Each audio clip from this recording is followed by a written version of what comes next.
అందరికీ నమస్కారం. నేను మీ సింగర్ ప్రవస్తి. సో నేను ఇప్పుడు ఈ వీడియో చేయడానికి కారణం పార్థతీగ సిల్వర్ జూబ్లీ సిరీస్లో జరిగిన ఇంజస్టిస్ అంతా ఎక్స్పోజ్ చేద్దామని. మీ అందరికీ తెలుసు నేను దానిలో పార్టిసిపేట్ చేశానని. సో అక్కడ ఏదైతే జరిగిందో అదంతా నేను ఇక్కడ క్లియర్గా చెప్తాను వీడియోలో. స్టోరీస్ పెట్టాను, చాలా మంది థౌజండ్స్ ఆఫ్ రిప్లైస్ వచ్చాయి స్టోరీకి ఏం జరిగింది అని. సో దీనిలో అంతా నేను క్లియర్గా ఎక్స్ప్లెయిన్ చేస్తాను. మిస్ అవ్వకుండా లాస్ట్ వరకు ఈ వీడియోని చూడండి. సో ఈ వీడియో చేద్దాం అనుకునే ముందు చాలా మంది ఆపడానికి వచ్చారు నన్ను ఈ మ్యూజిక్ ఫీల్డ్ నుంచి. బికాజ్ నీ కెరియర్ ఎఫెక్ట్ అవుతుంది, నీకు మంచి ఫ్యూచర్ ఉంది, ఎందుకు పాడు చేసుకుంటావు అని చాలా మంది ఆపడానికి ట్రై చేశారు. కానీ నేను ఇంకా డిసైడ్ అయ్యాను నాకు మ్యూజిక్ ఫీల్డ్కి సంబంధం ఉండదు అని. బికాజ్ ఇంత ఇంజస్టిస్ జరిగేటప్పుడు నాకు ఉండాలని లేదు. పార్థతీగ రియాలిటీ షోస్ అనే కాదు, దాని బయట కూడా చాలా జరుగుతున్నాయి. I make a different video for that. కానీ ఈ వీడియో మాత్రం ఓన్లీ ఫర్ పార్థతీగ. సో నేను డిసైడ్ అయింది అందుకే. చాలా ఇంజస్టిస్ జరుగుతుంది అండ్ ఎవరు కూడా nobody should suffer all that. అందుకే నేను ఈ వీడియో చేస్తున్నాను. ఆల్సో చాలా మంది అడిగారు అసలు ఈ సీజన్కి ఎందుకు వెళ్ళావు, అసలు మళ్ళీ ఎందుకు వెళ్ళావు పార్థతీగకి, సూపర్ సింగర్లో విన్నర్ అయ్యావు కదా అని చాలా మంది పెట్టారు. ద రీజన్ ఇస్ యాక్చువల్లీ నేను 2017లో ఎస్పీబీ సార్ ఉన్నప్పుడు పాడాను. చాలా చాలా బాగా జరిగింది ఆ సీజన్. అసలు ఎలాంటి ట్రామాటిక్ ఎక్స్పీరియన్స్ అవ్వలేదు, చాలా హ్యాపీగా సాగిపోయిన సీజన్ అంతా కూడా. అప్పుడు డైరెక్టర్ శాస్త్రి అంకుల్ ఉండేవాళ్ళు అండ్ ప్రొడక్షన్ హౌస్ కూడా డిఫరెంట్ ఉండేది అప్పట్లో, ఇప్పుడున్న ప్రొడక్షన్ కాదు. సో అది చాలా పీస్ఫుల్గా చాలా బాగా జరిగింది ఫైనల్స్ వరకు కూడా. అండ్ నాకైతే చాలా ఐవ్ లెర్న్ సో మచ్ ఆ సీజన్లో, చాలా బాగుండింది. సో అదే ఎక్స్పెక్టేషన్తో ఈ సీజన్కి వచ్చాను. ఆల్సో ఎక్స్పోజర్ వస్తుంది కదా అని. సూపర్ సింగర్ విన్నాక నాకు అంత ఆపర్చునిటీస్ ఏం రాలేదు. సో దీనిలో చేస్తే వస్తుంది కదా, ఎక్స్పోజర్ ఉంటుంది కదా అని ఒక థాట్తో వచ్చాను. అండ్ దానిలో తప్పేం లేదు కదా. సో ఆ ఒక్క థాట్తోనే నేను ఈ సీజన్కి వచ్చాను. కానీ అంతా ఆపోజిట్ జరిగింది. సో మొన్న థర్డ్ షెడ్యూల్ షూట్ అయింది. టాప్ 12లో నన్ను ఎలిమినేట్ చేశారు.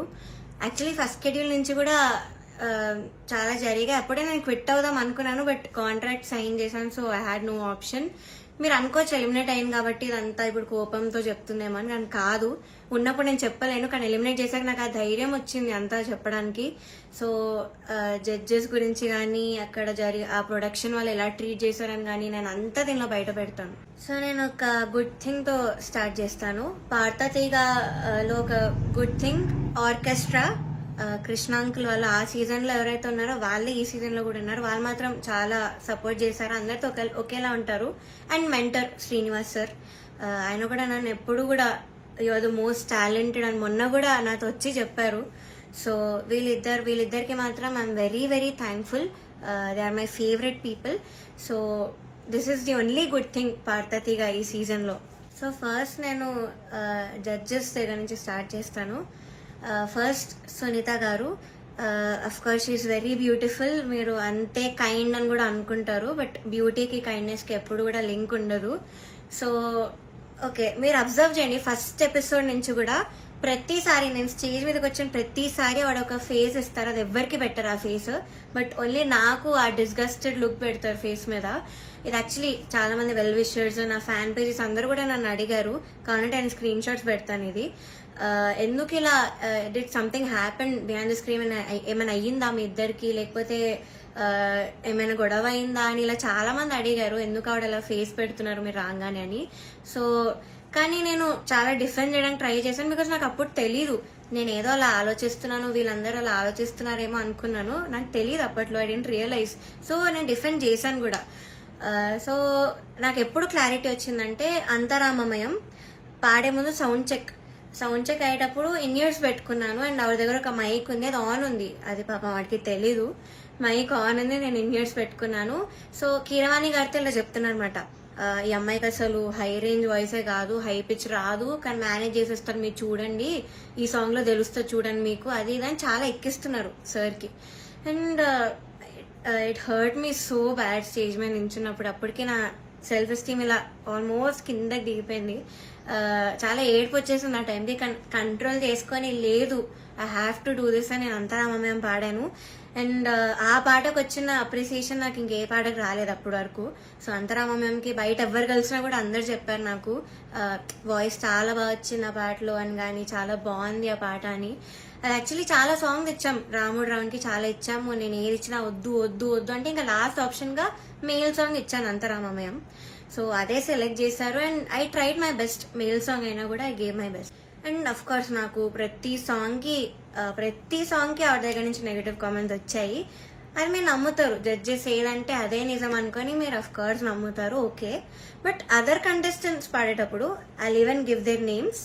ఇద్దరు శ్రీధృతి అండ్ గాయత్రి అక్క, వీళ్ళిద్దరు పాడేటప్పుడు పిచ్చింగ్, ఎస్పెషలీ ధృతికి చాలా పిచ్చింగ్ ఇష్యూ వచ్చేటప్పుడు అయితే ఆవిడ ఇలా సైగలు చేసేవాళ్ళు, షార్ప్ అయితే ఇలా చెప్పేవాళ్ళు, అని మేము అందరం చూసాము. గాయత్రి అక్క కూడా షార్ప్ అయితే ఇలా కింద ఫ్లాట్ బాడ్ అని చెప్పేవాళ్ళు, మొన్న కూడా అయింది అది. సో అంటే నాకు తప్పు లేకపోయినా మీరు అక్కడ కామెంట్స్ లో చెప్తున్నారు, వీళ్ళు చేశాక కూడా మీరు అక్కడ చెప్పకుండా సైగలు చేస్తున్నారు. సో అక్కడ నాకు నా మీద ఎందుకో గ్రడ్జ్ పెట్టుకున్నారని కూడా అర్థమైంది. చంద్రబోస్ గారు, we all know he's a lyricist. So ఆయన రెస్పాన్సిబిలిటీ లిరిక్స్ తప్పులుంటే ఆయన చెప్పాలి. సో నన్ను ఫస్ట్ 2 ఎపిసోడ్స్ బాగా మెచ్చుకున్నారు. ఇలాగ ప్రతి నోట్ కానీ భావం కానీ అసలు వదలకుండా పాడుతామని కూడా చెప్పారు నాకు. అయితే రాముడు రౌండ్ లో వీళ్ళందరు ట్రూ కలర్స్ అన్ని బయటపడ్డాయి. ఫస్ట్ సునీత గారిది నేను చెప్పినట్టు మైక్ లో మాట్లాడేశారు, ఇన్నియర్స్ ఉన్నాయని నాకు తెలియక. అండ్ చంద్రబోస్ గారు పాపం లిరిక్స్ లో నాకు ఒక్క మిస్టేక్ కూడా నేను ఛాన్స్ ఇవ్వలేదు ఆయనకు చెప్పడానికి. సో దానిలో చెప్పలేక ఆదృత లేదు అని ఒక కామెంట్ ఇచ్చారు. అది ఇంకేం చేయాలి, మేల్ సాంగ్ సేమ్ ఇంపాక్ట్ ఒక ఫీమేల్ వాయిస్ నుంచి మీరు ఎక్స్పెక్ట్ చేయలేరు. So Antharamamayam is a male song. So ఇంకా లిరిక్స్ లో చెప్పలేక ఎందుకు ఇంకా క్రియేట్ చేసుకొని చెప్పడం నాకు అర్థం కాలేదు. అదే రౌండ్ లో ఒక అమ్మాయి లిరిక్స్ మర్చిపోయింది రాముడి పాటలో, అది మాత్రం ఆయన మెన్షన్ చేయలేదు. బీయింగ్ ఎ లిరిసిస్ట్ ఆయన రెస్పాన్సిబిలిటీ ఉండి కూడా ఆయన చెప్పలేదు. ఆ రౌండ్ లో లిరిక్స్ మర్చిపోయింది, చెప్పలేదు. ఇంకా మమ్మల్ని ఏడ్పించేసావు అది ఇదని చెప్పింది, చాలా మంది చేతుల్లో రాసుకొని వచ్చారు, అది కూడా ఆయన చెప్పలేదు, అది కూడా కౌంట్ చేయలేదు. కానీ నాకు మాత్రం లేని నెగిటివ్ పాయింట్స్ అన్ని, ఆయనకు అవసరం లేని నెగిటివ్ పాయింట్స్ అన్ని కూడా చెప్పారు. లిరిక్స్ లో మాత్రం నేను ఇప్పటివరకు ఆయనకు ఒక్క ఛాన్స్ కూడా ఇవ్వలేదు సాంగ్స్ లో. I never made a mistake lyrics point of వ్యూలో అయితే అస్సలు చేయలేదు. మీరే చూడండి, మీకే అర్థమవుతుంది. సో ఇది కూడా మీకు న్యాయం అనిపిస్తుందా? కీరవాణి సార్ గురించి మాట్లాడదాం. అఫ్ కోర్స్ నాకు చాలా హేట్ వస్తుంది దీనికి మాత్రం, and I'm ready for it because I don't care. Personally నాకైతే నెగిటివ్ కామెంట్స్ రాలేదు ఆయన దగ్గర నుంచి. బట్ సెట్ లో ఎలా మాట్లాడతారు, అసలు ఏం చెప్తారు అనేది నేను ఇక్కడ చెప్తాను. పాయింట్ నెంబర్ 1, మెలడీస్ పాడిన వాళ్ళకి మాత్రం వాళ్ళు ఎలా పాడినా కూడా నేను ఆటోమేటిక్ గా మంచి స్కోర్ తీస్తాను అని ఆయన నోట్తో ఆయనే చెప్పారు. So he's very bias towards melody songs and his compositions. ఎలా పాడినా కూడా మార్క్స్ వేసేస్తారు. అయినే కదా అక్కడ ఉన్న సునీత గారు, చంద్రబోస్ సార్ కూడా, వీళ్ళందరూ కూడా అంతే. వాళ్ళ సాంగ్స్ పాడితే మాత్రం స్కోర్స్ ఆటోమేటిక్ గా మంచిగా వచ్చేసాయి. సో ఇది point number 1. Point number 2 is very very hurtful to me personally because నేను ఎలిమినేట్ అయ్యే ఎపిసోడ్లోనే ఏదో విషయంలో నన్ను చూస్తూ చెప్పారు ఇది కూడా. సో ద థింగ్ ఇస్, నేను మీ అందరికీ తెలుసు సూపర్ సింగర్లో నా ఫైనాన్షియల్ సిచ్యువేషన్ గురించి కానీ అంతా బయట పెట్టాను. సో దానివల్ల నేను కొన్ని వెడ్డింగ్ షోస్ అలాంటివి చేయాల్సి వచ్చింది. సో ఈ పాయింట్ మీద సార్ మాట్లాడారు.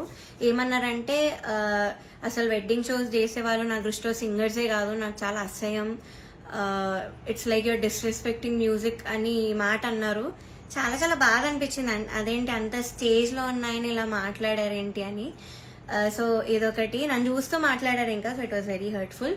పాయింట్ నెంబర్ 3, సో థర్డ్ వచ్చిన వాళ్ళకి ఆయన 1 lakh ఇస్తా అని చెప్పారు. 4th ప్రైజ్ వాళ్ళకి మూవీలో సాంగ్, అండ్ 5th ప్రైజ్ వాళ్ళకి ఆయన గ్రూప్ లో చేర్చుకుంటామని చెప్పారు సార్. సో ఇది ఎలా చెప్పారంటే, 5th ప్రైజ్ వచ్చిన వాళ్ళకి నా దగ్గరకి కొంతమంది రోజు వచ్చి చాకరీ చేస్తూ ఉంటారు, వాళ్ళ ట్రూప్ లో జాయిన్ చేసుకుంటా అని చెప్పారు. ఇలా చాకరీ అనే వర్డ్ వాడారు. అంటే ఇది డిస్రెస్పెక్ట్ఫుల్ కాదా? So this was very very bad. అంటే అలా అనకూడదు సింగర్స్, ఇలా చాకరీ చేసిపోతారు, దానిలో మిమ్మల్ని కూడా జాయిన్ చేసుకుంటారని ఇలా అన్నారు.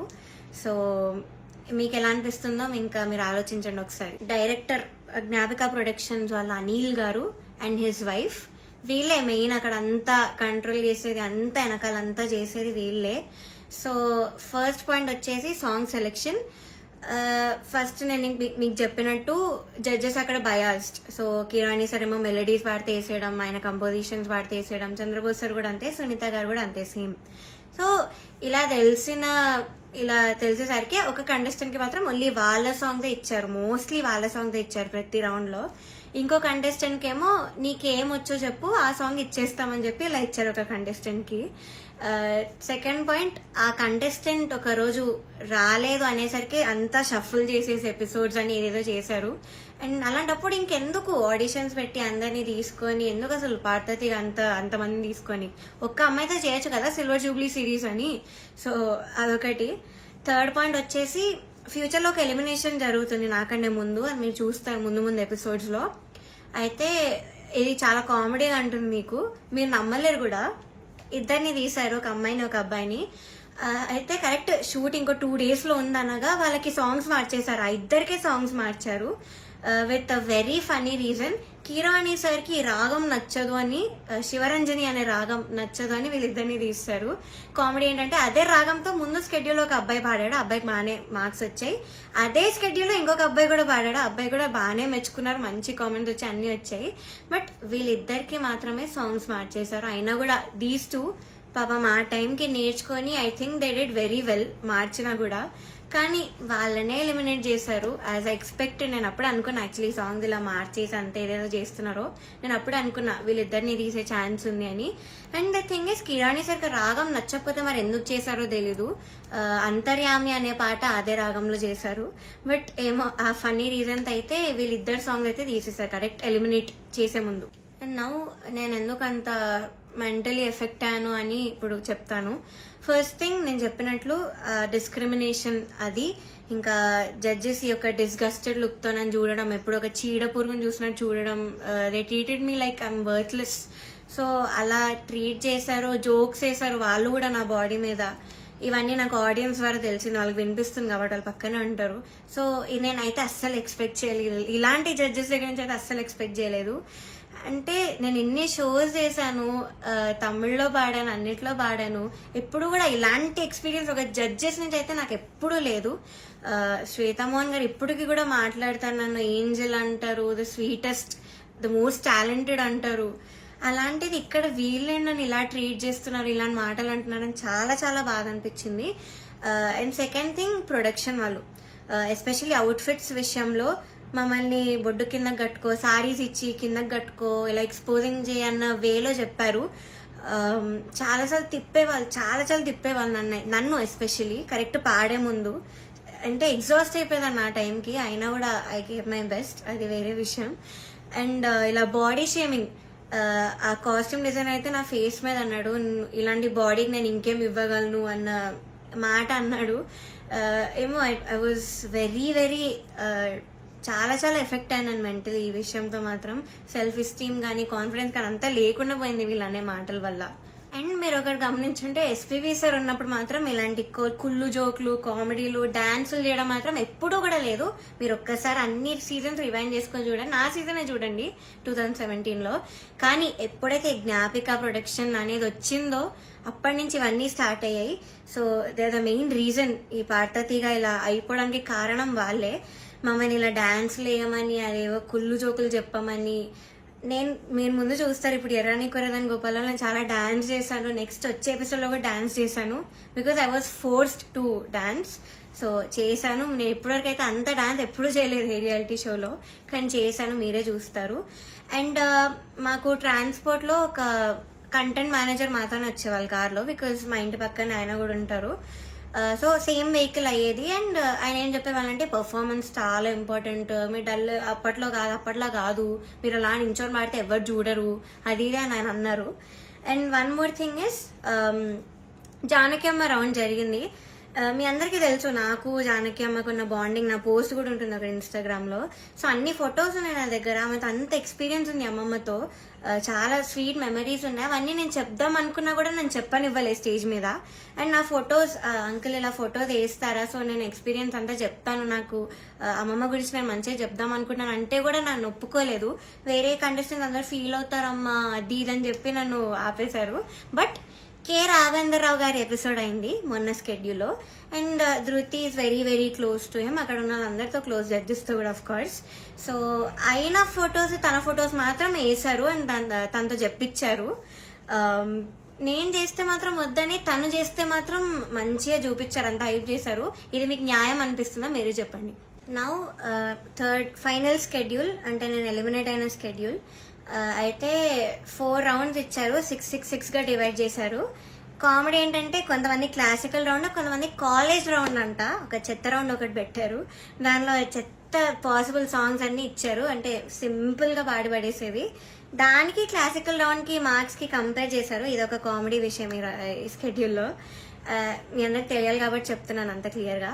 సో ఇది జరిగింది. ఓకే, నేను ఎన్నో రాత్రులు వస్తాయి పాడాను డ్యూయట్ రౌండ్లో, which is Ilaiyaraaja sir and SPB sir round అనమాట. వాళ్ళ బర్త్డేస్ వస్తున్నాయి కాబట్టి ఈ రౌండ్ ఇచ్చారు. డ్యూయట్ రౌండ్ వేరే ఒక అన్నతో పాడాను. అయితే ఇదైతే I did very very well. Especially orchestra నుంచి చాలా అప్లోజ్ వచ్చింది ఈ పాటకి. నా హై నోట్స్ మీద ఎక్కువ మెచ్చుకున్నారు, చాలా బాగా వచ్చింది, వాయిస్లో చాలా బాగుండింది, చాలా హాయిగా ఉండింది మైక్లో. ఆ రోజు వింటుండే సిస్టమ్గా చెప్పారు ఆ రోజు స్టేజ్ మీద. నాకైతే పక్కకు పిలిచి కూడా చాలా మంది చెప్పారు.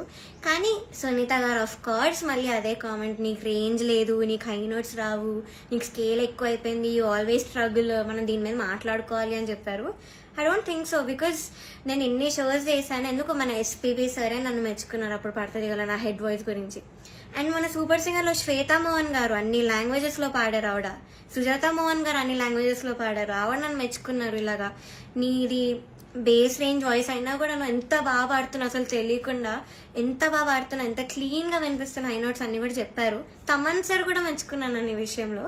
కానీ సునీత గారు మాత్రం అదే పాయింట్ మీద చెప్తారు ఎప్పుడు కూడా. సో ఇలా జరిగింది. అండ్ సారేగామే లాస్ట్ నేను ఎలిమినేట్ అయిన రౌండ్ పాడింది సారేగామే. I think that was the best performance. నా కెరియర్లో కూడా నేను ఇప్పటివరకు నాకు తెలిసి అంతలా పర్ఫామ్ చేయలేదు. వస్తుంది, మీరే చూస్తాను నేను ఎలా పాడాను సారేగామే. ఇంకా నాకున్న కోపం అంతా కూడా ఆ సింగింగ్లో నేను చూపించాను ఆ రోజు. మేడ్ సో మెనీ ఇంప్రూవైజేషన్స్ అప్పటికప్పుడు చేసి పాడాను నేను కొన్ని స్టేజ్ మీద సారేగామేలో. అండ్ ఆ రోజు టాప్ 1 వచ్చిన అమ్మాయి, ఆ అమ్మాయి చంద్రబోస్ గారు పాట పాడింది ఆ కాలేజ్ రౌండ్లో. సో ఆ పాటలో ఏదేదో ఇంప్రూవైజేషన్స్ చేసింది, అది అవుట్ ఆఫ్ పిచ్చింగ్ ఉండే మోస్ట్ ఆఫ్ దెమ్. అది లాస్ట్లో లిరిక్స్ మర్చిపోయి నానా అని పాడింది. అది ఆయన కామెంట్స్లో చెప్పకుండా అంతా అయిపోయాక అందరు క్లాప్స్ కొడుతుంటే పక్కన అనిల్ సార్తో లిరిక్స్ మర్చిపోయింది అని అన్నాడు. నేను విన్నా, నేను అక్కడ అన్నా. అంటే బయటకు చెప్తున్నారు కాబట్టి, కానీ కామెంట్స్లో చెప్పట్లేదు, ఆ మార్క్స్లో కూడా ఆయన చూపించట్లేదు. How great is that. ఇంకొక అబ్బాయి అయితే లిరిక్స్ మార్చేసి ఏదేదో పాడాడు, కామెడీ పాట చేస్తారు. అది కిరాణి సార్ పాటే, అది కూడా అది లిరిక్స్ మార్చేసి ఏదో కామెడీ లిరిక్స్ యాడ్ చేసి పాడేశాడు ఎమోషనల్ సాంగ్. అయినా ఆయన స్టేజ్ మీదకి వచ్చేసి ఆ పాట కోరస్ పాడేసి, ఆయన పాట అంటే అంత ఎక్సైట్మెంట్ వచ్చేస్తుంది ఆయనకి. సో ఆటోమేటిక్గా స్కోర్స్ కూడా అలానే పడిపోతాయి సేమ్ ఎక్సైట్మెంట్తో. సో ఇది జరిగింది కరెక్ట్ ఎలిమినేషన్ ముందు అదే రౌండ్లో. ఇంకా ఎలిమినేషన్ రౌండ్ వచ్చేసరికి ఫస్ట్ చంద్రబోస్ గారు లేచి వెళ్ళిపోయారు. నాకు పని ఉంది, హ్యావ్ టు గో, అది నిజమో కాదో ఎవరికి తెలీదు, బట్ హీ లెఫ్ట్. మంచిగా హ్యాపీగా వెళ్ళిపోయారు ఆయన. కరెక్ట్ 5-6 ఉన్నప్పుడు కిరాణి సార్ ఈయన కూడా లేచి వెళ్ళిపోయారు. హీ వాజ్ లైక్ నాకు ఈ టెన్షన్ నా వల్ల కాదు, నాకు ఇంకేం సంబంధం లేదని లేచి వెళ్ళిపోయారు.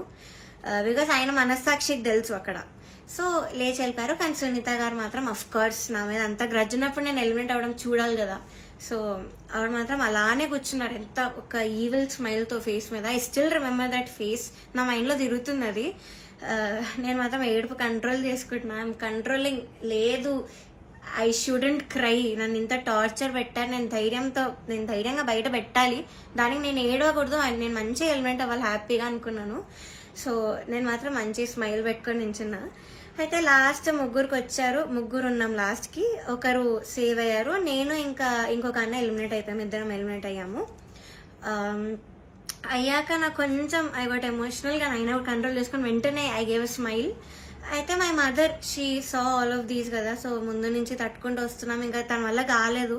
సో మా మదర్ స్టేజ్ మీదకి వచ్చి నన్ను తీసుకెళ్ళిపోవడానికి ట్రై చేశారు అక్కడి నుంచి. ఆ ట్రాఫీ ఇవేం తీసుకోకు, వద్దు వెళ్ళిపోదామని. సో అదే ఎమోషనల్ మైండ్ సెట్తో సునీత గారి దగ్గరికి వెళ్ళి ఎందుకు ఇంత అన్యాయం చేశారు అని ఇలానే అనింది మా మదర్. బట్ సునీత గారు ఆవిడ రిప్లై మాత్రం, నువ్వు వెళ్ళి ఇక్కడ ముందు ఇక్కడి నుంచి దయచేయి అనింది. ముందు ఇక్కడ నుంచి బయటకు వెళ్ళిపో అన్న వేలో ఆవిడ మాట్లాడారు. ఇలానే నువ్వు అన్నారు, which was very very cheap. అసలు ఎవరు ఎక్స్పెక్ట్ చేయరు అలాంటి జడ్జ్ నుంచి ఇలాంటి మాటలు వస్తాయని. నేను కూడా ఎలిమినేట్ అయిన షోస్ కూడా ఉన్నాయి. నేను తమిళ్లో పాడి ఎలిమినేట్ అయ్యాను టాప్ 5లో, హాఫ్ మార్క్లో ఎలిమినేట్ అయ్యాది కూడా. అప్పుడు మేమేమి ఇలా ఎమోషనల్ అయిపోయి ఏం చేయలేదు, బికాస్ ఆ జడ్జెస్ అంత బాగా మాట్లాడారు కాబట్టి మాతో. చిత్రామ్మ ఎంత బాగా మాట్లాడతారు, ఇప్పుడు కూడా ఎంత బాగా ట్రీట్ చేస్తారు. ఆవిడ కాల్ చేసి కూడా మాట్లాడారు నేను ఎలిమినేట్ అయ్యాక. మమ్మీతో మాట్లాడారు, మనో సార్ కాల్ చేశారు, మాల్గుడి శుభమ్మ మాట్లాడారు. అలా మాట్లాడతారు కానీ నువ్వు ఇక్కడి నుంచి వెళ్ళిపో, దయచేయి ఇక్కడి నుంచి దయచేయి అని అలా చెప్పారు ఆవిడ. అలాంటి వాళ్ళని మీరు ఇక్కడ ఎంత హైప్ చేసి పైన పెడతారు. I don't understand why. ఇప్పటికైనా మీకు అర్థం కావాలి వాళ్ళ గురించి. కానీ ఎందుకో మీ మైండ్ సెట్స్కి ఎక్కదు. నాకు డౌటే, నేను చెప్పేది కూడా మీకు ఎక్కుతుందో లేదో. కానీ నేనైతే అంత ధైర్యంగా బయట పెట్టాను, బికాజ్ నేను ఈ కెరియర్ వదిలేద్దామని డెసిషన్కి వచ్చాక నేను ఇవన్నీ బయట పెడుతున్నాను. బికాజ్ నాకు ఇంకా రావు ఆపర్చునిటీస్, ఎందుకంటే పెద్ద పెద్ద నేమ్స్ తీసుకున్నాను, వీళ్ళందరూ మీద చెప్పాను కాబట్టి నాకు ఇంకా ఉండదు. ఈ మ్యూజిక్లో నాకు ఇంకా ఎలాంటి ఛాన్స్ అనేది రాదు. నేను అది డిసైడ్ అయ్యి ఇవన్నీ పెట్టాను. ఈ వీడియో చేయడానికి మెయిన్ రీజన్ వచ్చేసి మీరు ఇదంతా చూసి ఇప్పటికైనా రియలైజ్ అయ్యి ఇలాంటి ఫ్రాడ్ షోస్ అన్ని కూడా చూడడం మానేసి, ఆ స్పాన్సర్స్ కూడా స్పాన్సర్ చేయడం మానేసి బ్యాన్ చేస్తారని ఒక హోప్తో నేను చేశాను ఈ వీడియో. అండ్ నాలా చాలా మంది సఫర్ అయిన వాళ్ళు ఉన్నారు, కానీ ధైర్యం లేక కెరియర్ గురించి ఆలోచించి చాలా మంది మాట్లాడకుండా ఆగిపోయారు. నేను మాత్రం కెరియర్ వదిలేస్తున్నాను కాబట్టి ఇదంతా చెప్తున్నాను కెమెరా ముందు ధైర్యంగా. సో జడ్జెస్, మీరు ఆ సీట్లో కూర్చున్నప్పుడు మీకు ఒక రెస్పాన్సిబిలిటీ ఉంది, జస్టిస్ చేసి ఒక రెస్పాన్సిబిలిటీ. కానీ మీరు అది చేయకుండా మీ ఇష్టం వచ్చిన వాళ్ళని తెచ్చి మా అమ్మాయివే నువ్వు, నేను బుడతల బ్యాచ్ నుంచి నువ్వు అప్పటి నుంచి చూస్తున్నాను అది ఇది అని చెప్పి ఇవన్నీ చేసి మీరు సరస్వతి అమ్మవారిని అవమానం చేస్తున్నట్టు, మీరు షేమ్ చేస్తున్నట్టు, ఇన్సల్ట్ చేస్తున్నట్టు సరస్వతీదేవిని.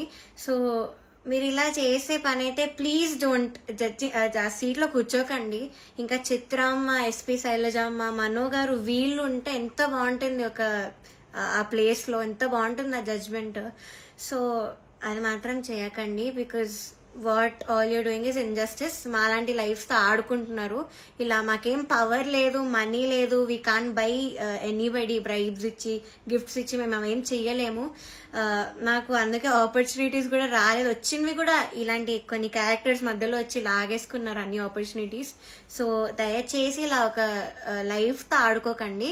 మీకు అంత ఇన్జస్టిస్ చేయాలంటే అలా కూర్చోకండి, అసలు జడ్జెస్ సీట్లోనే కూర్చోకండి.